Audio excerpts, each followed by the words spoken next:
¿Se pudo comunicar con su familia? ¿Usted está sola ahí dentro? Sí, yo vine con una amiga, estamos aquí las dos, y bueno, con mi hija, por ejemplo, aquí no me puedo comunicar, mi hija está en Tarragona y todavía no me he podido mandar algún mensaje, nada, pero bueno, ya a ver si ya esto se empieza a arreglar, y a poquito nos iremos.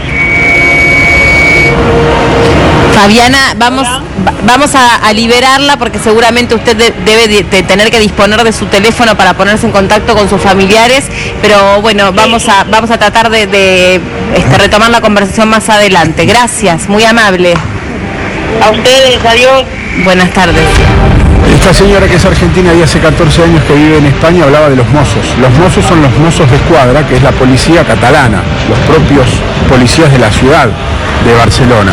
Y después está la Policía Nacional, que obviamente tiene otro tipo de entrenamiento. El mozo de escuadra vendría a ser lo que era antes la Policía Metropolitana de Buenos Aires, antes de la unificación, una policía que le pertenece solamente a Barcelona, que son evidentemente los que están coordinando en este momento la evacuación de los lugares donde la gente se ha escondido por obvias razones. Ahora es más una situación de pánico que de horror, digamos. La situación del ataque en sí ha terminado, lo que pasa es que la policía sospecha que los hombres que perpetraron el atentado están en la zona y de hecho hay alguien atrincherado dentro de un bar turco y por supuesto tienen que acordonar la zona y asegurarle la salud a todas las personas que estaban en el barrio. Claro, y hay un prófugo, o sea, hay uno atrincherado, lo cual ya eso es un hecho policial gravísimo que todavía no sabemos cómo puede terminar, y hay otro prófugo. Es por eso que... ¿Quién alquiló el vehículo? Claro, bueno... que se dice que alquiló uno de los... porque eran dos vehículos los que se desplegaron para esto, uno para escape, para fuga, y el otro para ataque, ¿no? Entonces, yo escuchaba un poco la pregunta que le hacías, Guillermo, o Melina, a la chica de Argentina que habló, sobre si esperaban o no esperaban un ataque en Barcelona. Yo creo que en lugares como este, como decía Diego muy bien, hacía décadas que no sufrían algo así. Fue por... Sí, en el 1981. Exactamente, hablando de la ETA. De ETA en Barcelona. Lo que hay que recalcar, que lamentablemente en toda la zona de Cataluña hay muchísimas mezquitas que tienen predicadores extremistas. Es decir, siempre hubo mezquitas en la zona. Yo conozco el lugar, conozco toda España, de qué manera están...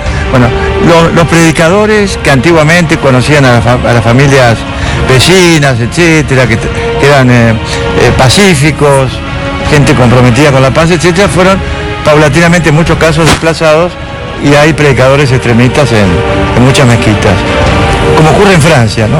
O sea, ese tipo de lenguaje, además, va acompañado con esta que hemos tantas veces abordado acá en C5N, ¿no? En las revistas, tanto de Al-Qaeda, ¿no?, que se llama Inspire, como la del ISIS, a la cual le han cambiado el nombre ahora y se llama Roma. Nada menos que Roma le pusieron de nombre, ¿no? Sí. O sea que esto es un continuo y algo que no va a cesar. España es un país que estaba en la lista de blancos, por supuesto, por detrás de un objetivo principal para ellos, que es y sigue siendo Francia, ¿no?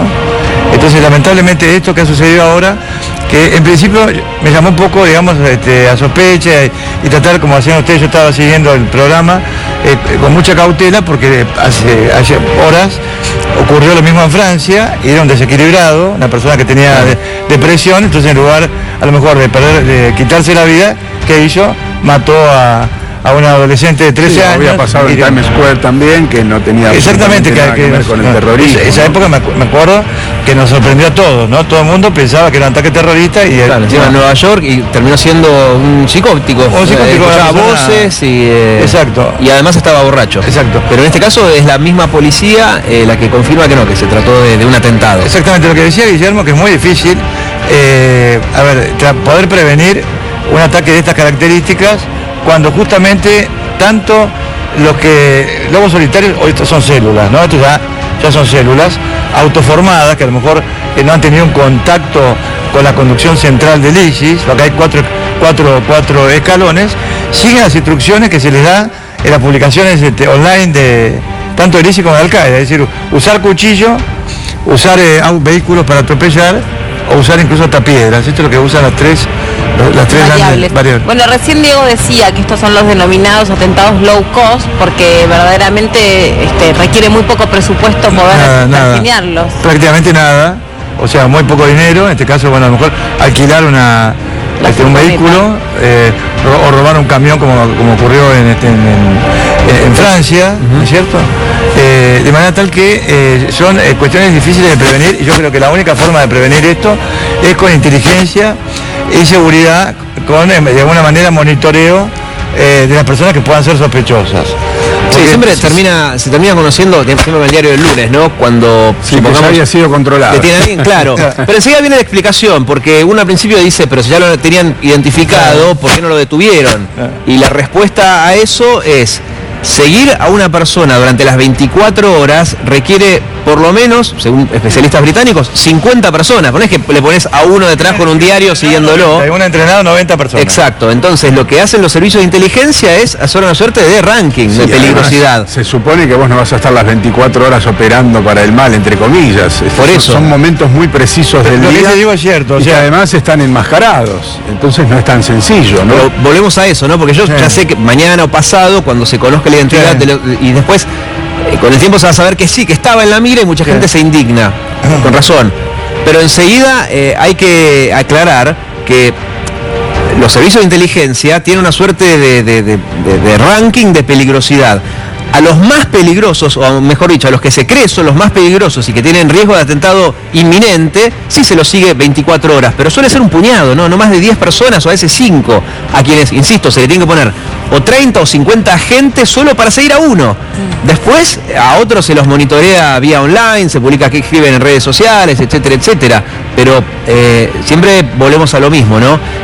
Los llamados lobos solitarios son los más difíciles de detectar. Y sí, porque son los más imprevisibles también. Y lamentablemente este tipo de hechos, como contábamos antes, requieren poca planificación, poco dinero, y el impacto es grande. Nunca es tan grande como fue Atocha o el 11 de septiembre, pero si uno hace una comparación de el costo que lleva, la planificación que lleva con el impacto, y la ventaja es enorme para un terrorista. Es triste lo que voy a decir, pero no se puede evitar. No se puede evitar.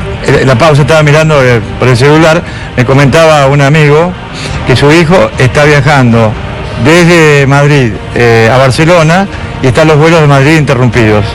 Y otro amigo me acaba de comentar justamente que su hija también está en Barcelona, gracias a Dios a salvo, ¿no?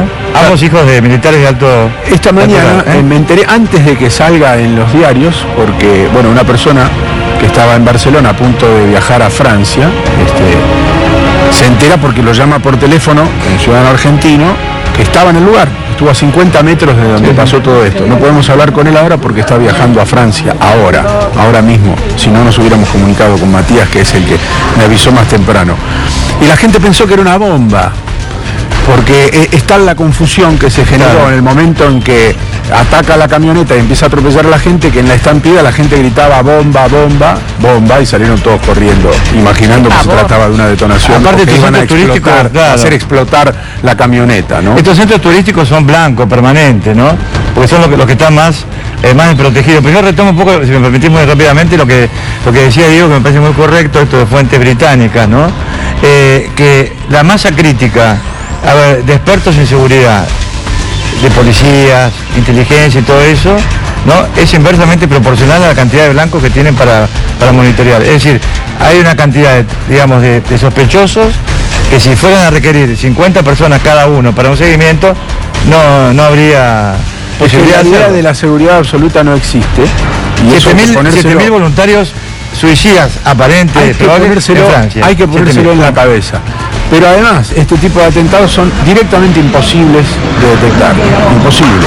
Solamente se pueden Si vos vas a seguir a cada una de las personas de origen árabe que alquiló un auto en Europa en las últimas 24 horas, te vas a dar cuenta que es imposible. Y aparte, imposible. Tampoco se puede estigmatizar a los árabes. No, por eso te digo. Fíjate que también hay turcos. Si vas a controlar solamente de los Balcanes, musulmanes, barra árabes o barra como vos quieras.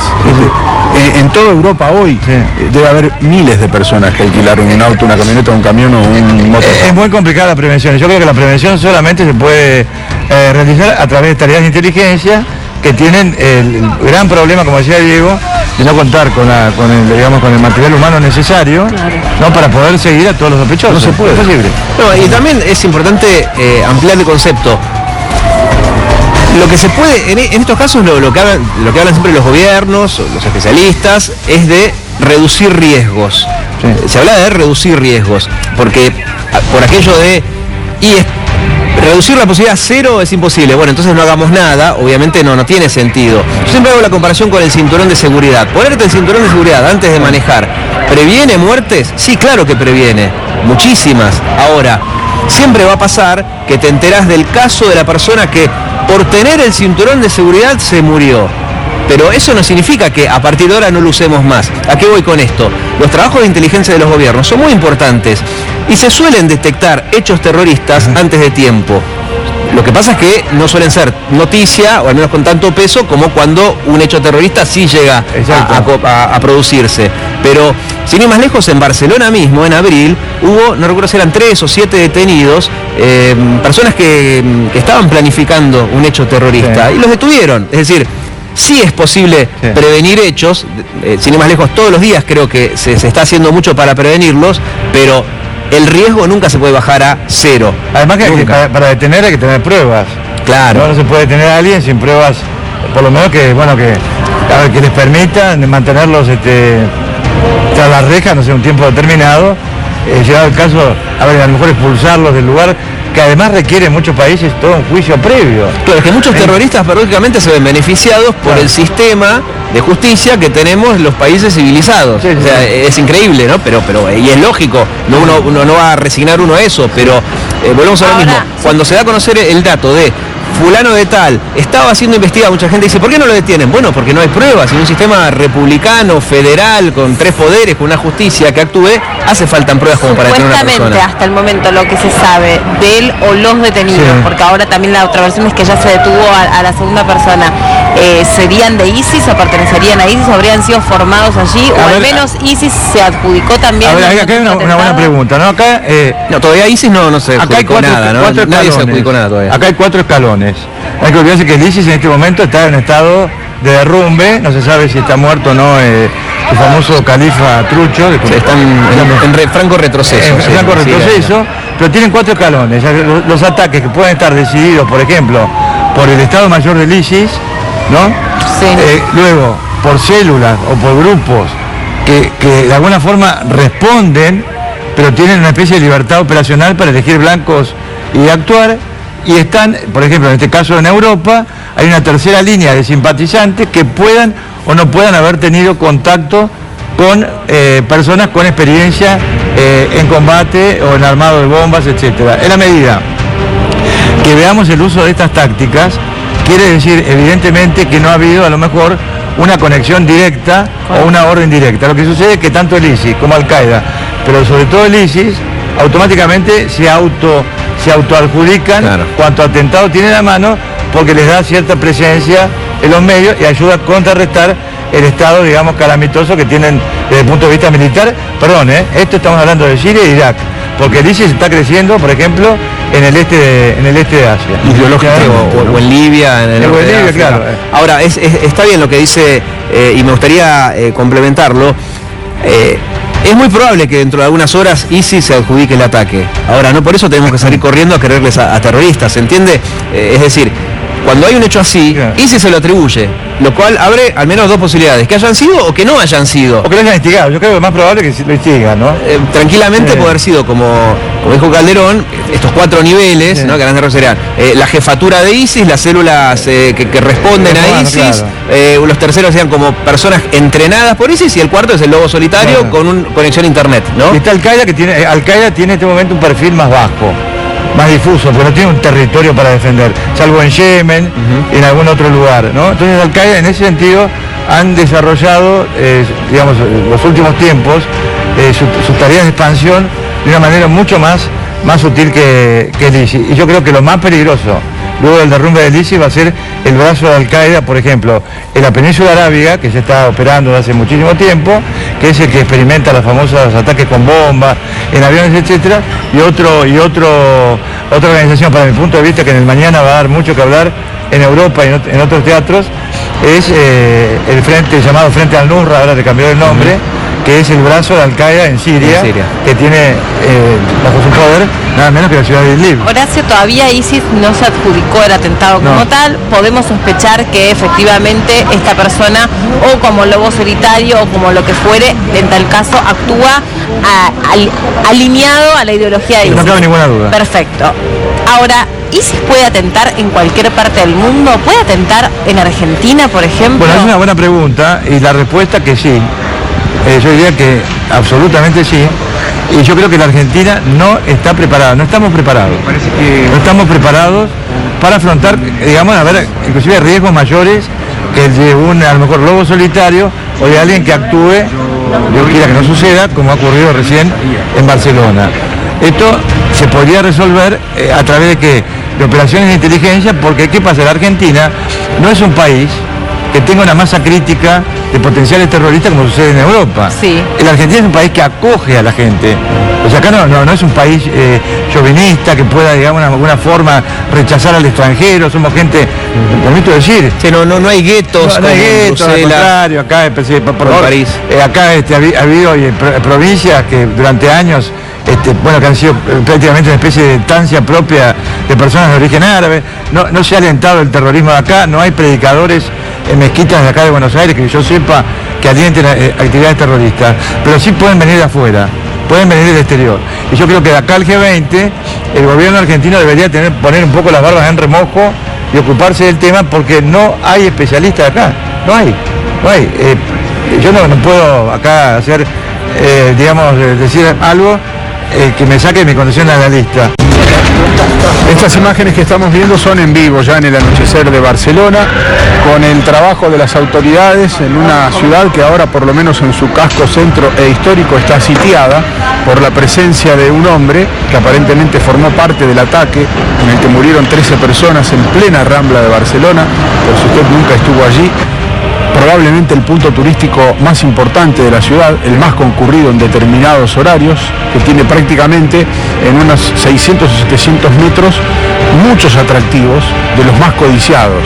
En un extremo, donde está el monumento a Cristóbal Colón, un centro turístico llamado Mare Magnum, que divide la ciudad de lo que serían las viejas playas de la Barceloneta, un paseo que aquí en Argentina bien podría llamarse un bulevar, que tiene en el centro una especie de isla con calles a los costados donde hay mesas y sillas, bares, y la gente hace un hermoso paseo, sobre todo en tiempo de verano. La Plaza Real, el Museo Madame Tussauds, un local de comidas rápidas, un Hard Rock Café, en la otra punta, en el otro extremo, la Plaza Cataluña, un paseo de compras que se llama Paseo del Ángel, y al mismo tiempo un inmenso local del Corte Inglés. Todo lo que uno pueda pretender de un lugar turístico concentrado en 800 metros, y por eso suele haber mucha gente, mucha gente prácticamente durante todo el día, sobre todo en tiempos de verano. Ahora, una de las fallas que uno puede advertir, Guillermo, de seguridad en esto, es que un lugar que es un blanco potencial, con tantas personas, con tantos locales, como bien acabas de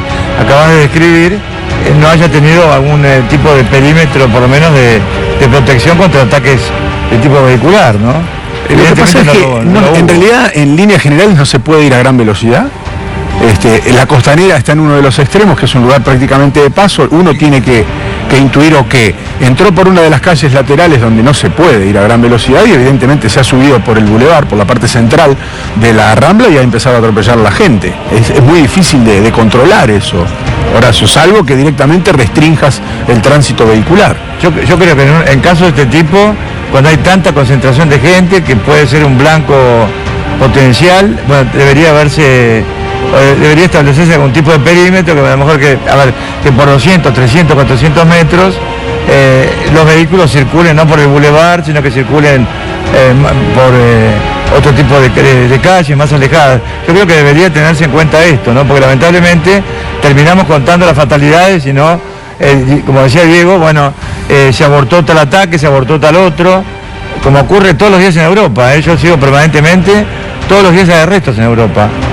y hay, por ejemplo, este tipo de intentos totalmente neutralizados. Italia está haciendo un buen trabajo.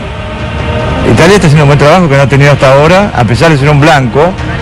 Ahí se ve algo preparado de las autoridades de Cataluña, que evidentemente en minutos van a brindar algún tipo de información oficial que hasta ahora es escasa, dicho sea de paso, ¿no? Estaban diciendo que Rajoy viajaba a Barcelona, estaba en viaje a Barcelona y bueno, presuntamente sea quien le hable a la población. Estaba leyendo los diarios españoles y dicen que era la propia policía la que le empezó a pedir a la gente que se metiese dentro de los locales, especialmente en el centro comercial Corte Inglés, que debe ser el más amplio del resto, y es allí desde donde nosotros nos comunicábamos con una argentina que está viviendo en España y nos decía, estamos encerrados acá, sin saber todavía qué es lo que pasa afuera. Claro. No terminaron desde adentro de entender qué es lo que pasaba puertas afuera. De hecho, ahí mismo en el Corte Inglés es donde en la planta baja montaron provisoriamente un lugar en donde atender heridos. Un triage. Exactamente, los iban llevando, bueno, como suele pasar en estos casos, se los clasifica por gravedad, etcétera, pero ahí mismo no solamente se permitió que la gente que estaba escapando encuentre un lugar seguro, sino que además ahí mismo es donde los médicos atendieron a los heridos.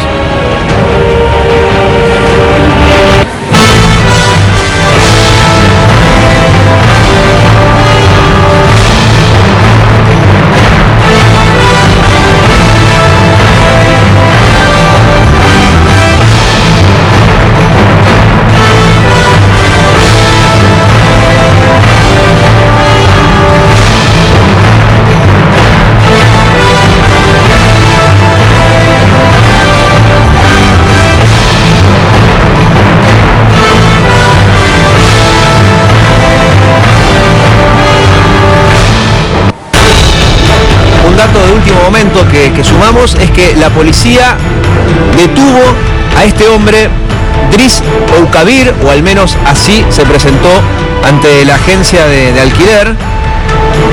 Fue la persona que recogió la furgoneta del atentado de Barcelona, la alquiló en una localidad llamada Santa Perpetua de la Mogoda, que queda cerca del centro de Barcelona. Este hombre entonces es el primer sospechoso detenido por la policía por el atentado en Barcelona. Es un ciudadano de origen magrebí, pero que aparentemente tenía un documento español. Fue quien alquiló la furgoneta con la que esta tarde, hora de Barcelona, pasó a las 4:30 de la tarde, hora local, se atropelló a decenas de personas, muriendo 13 de ellas.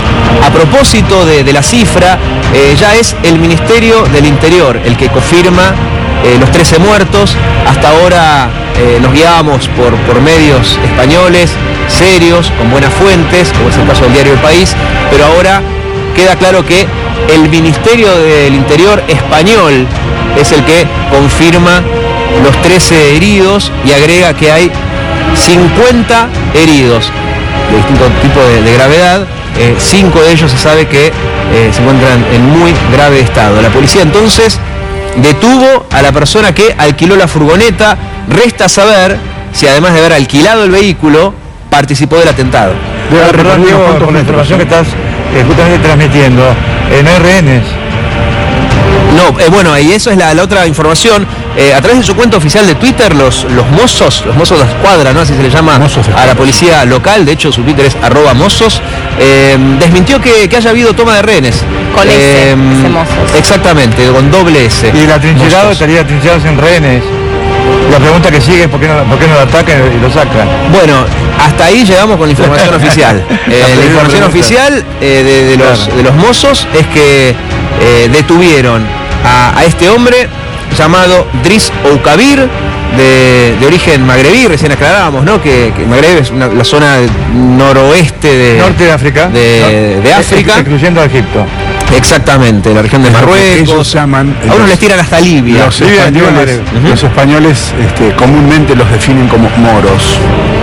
Claro, para ellos son los muy viejos, genérica, ¿no? Los viejos moros, sí. Bueno, ese hombre que ustedes ven allí alquiló el Fiat de color blanco, la furgoneta con matrícula 7086 JWD de la empresa Telefurgo.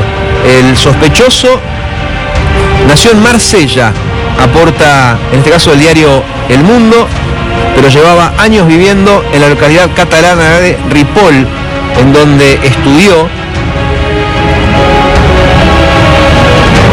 E incluso, fíjense un detalle de color, ¿no? Tenía cuenta en Facebook, este hombre, Chris Ogbur. De hecho, la empresa Facebook ya la cerró, pero incluso se puede ver la cantidad de insultos que tiene, ¿no? En esta misma cuenta se podía leer que el joven tiene una relación, que su serie favorita es Prison Break, que su canal de periódicos es MTV.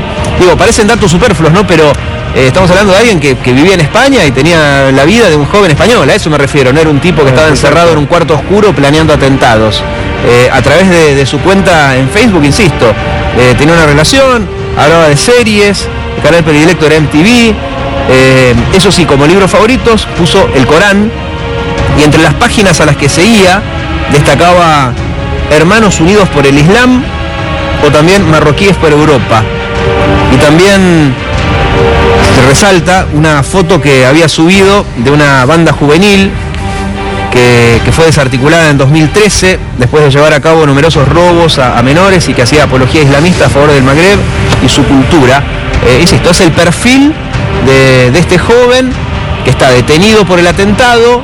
La prueba es haber alquilado justamente la furgoneta. No queda claro todavía si además de haberla alquilado participó del hecho. Habrá que ver con las investigaciones qué fue lo que lo radicalizó. Yo creo que lo más probable haya sido la inspiración de revistas como Inspire, de Al-Qaeda o Roma. Nada menos que Roma, vuelvo a reiterar el nombre de la revista que se llamaba Davik, del autodenominado Estado Islámico. Le han puesto Roma a la revista. Qué importante es la información oficial, ¿no?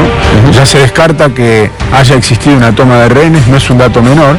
Probablemente toda esa situación se haya confundido con lo que surgió en redes sociales, con lo que la propia gente veía cuando se encerraba en los locales comerciales por pedido de la policía, por la propia seguridad de las personas que estaban caminando en ese momento por las calles, hasta que ellos lograran controlar el 100% de la situación. Yo pienso que lo más difícil a veces es cuando hay un hecho en desarrollo, poder hacer un análisis, ¿no? Porque no se cuenta con la totalidad, digamos, de los elementos de información necesarios para poder dar un dictamen, un análisis o lo que fuera, ¿no? Mañana podemos decir, bueno, a ver, fue uno, fueron dos, fueron tres, las tácticas fueron estas u otras, la inspiración puede haber partido o no de Al-Qaeda o del ISIS. Ojo que la parte del Magreb, o sea, todo lo que es desde Libia hasta Marruecos, bajando un poquito a Mauritania, predomina Al-Qaeda en el Magreb islámico, ¿no? Que es una rama de Al-Qaeda que ha permanecido bastante cerrada a las influencias del ISIS, ¿no? También se conecta con otra región que es la del Sahel, abajo, que tiene su centro en Mali, donde sabemos que hay una intervención francesa en todo esto, ¿no?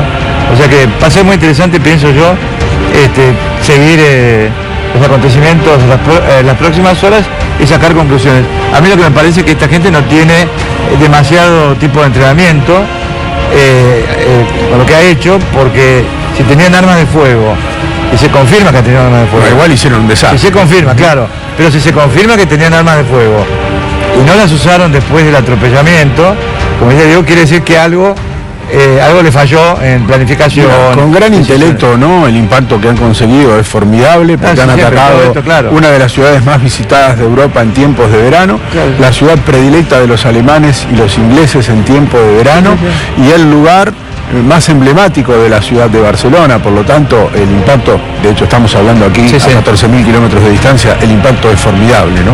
Pero insisto en el cambio de perfil de los atacantes en referencia a otros hechos similares, ¿no? Al hombre que manejó el camión en Niza y que mató 85 personas, o el que manejó el otro camión en Berlín, o el de Londres, ahí en el puente, en el Támesis.